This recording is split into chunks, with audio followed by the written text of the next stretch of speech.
Assalamualaikum warahmatullahi wabarakatuh. Nama saya Muhammad Ilham Mahdi dengan NIM R1B1211060.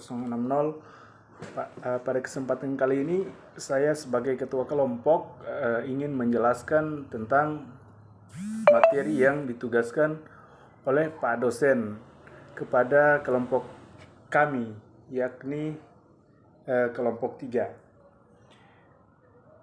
Kami diperintahkan untuk menjelaskan materi tentang sifat kimia tanah. Baik, saya langsung mulai saja.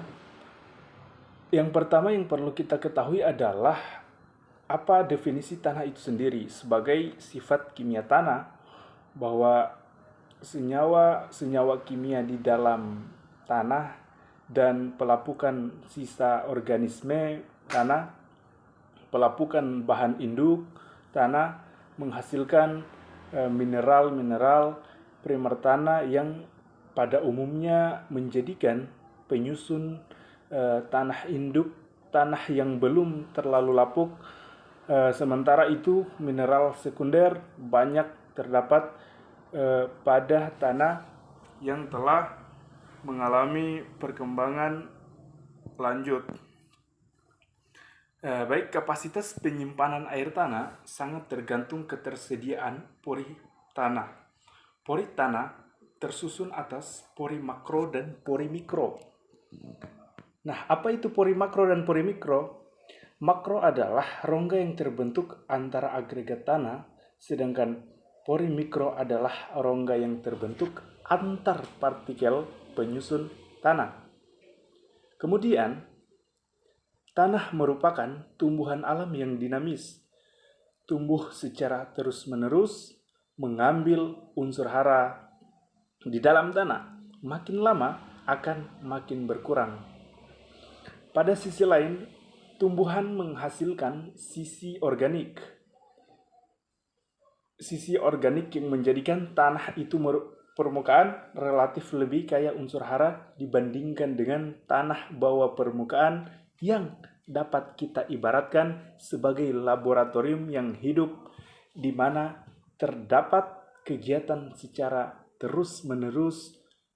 Proses kimiawi terjadi pada bahan pelapukan batuan yang terjadi secara terus-menerus pula di dalam tanah.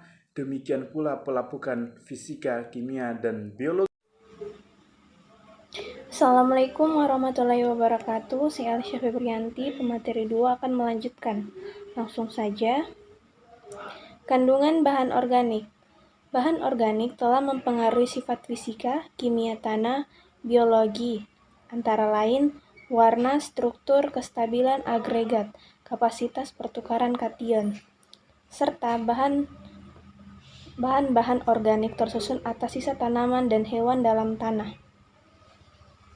Secara kimia, bahan organik tanah tersusun atas karbohidrat, protein lemak, resin, dan wakses. Sisa makanan terdiri dari 75% air, sisanya terdiri dari karbon, oksigen, hidrogen, nitrogen, elemen mineral.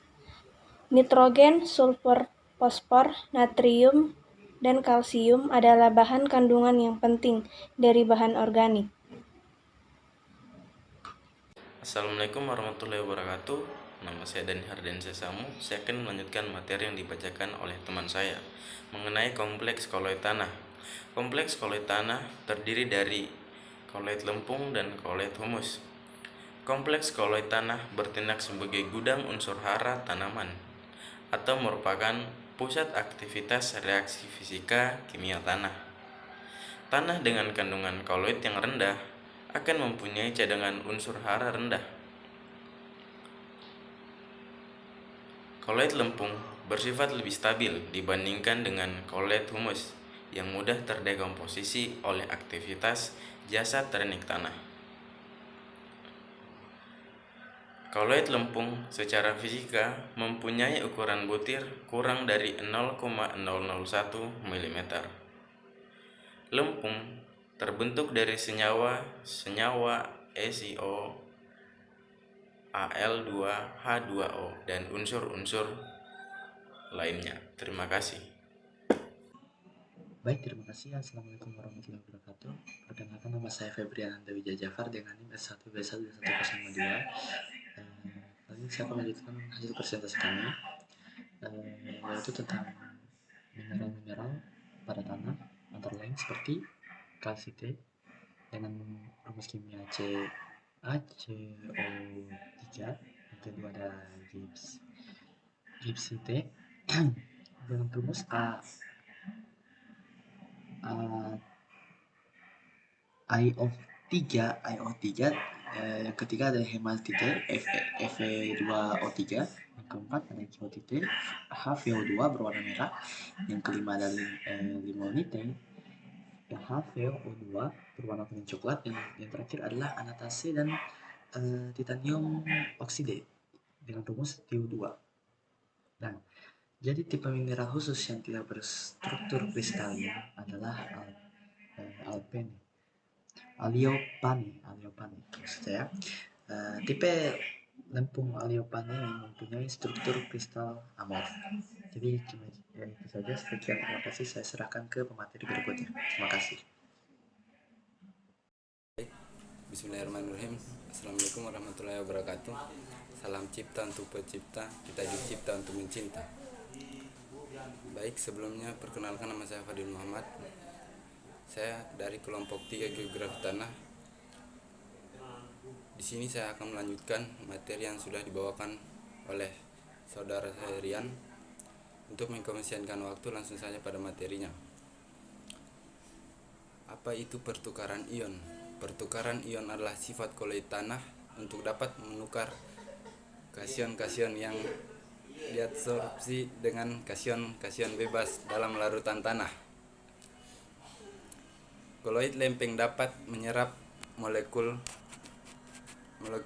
air yang jumlah tertentu molekul air ditangkap di antara lempeng-lempeng kristal. Jumlah air yang dapat setiap dan disimpan di antara lempeng-lempeng kristal.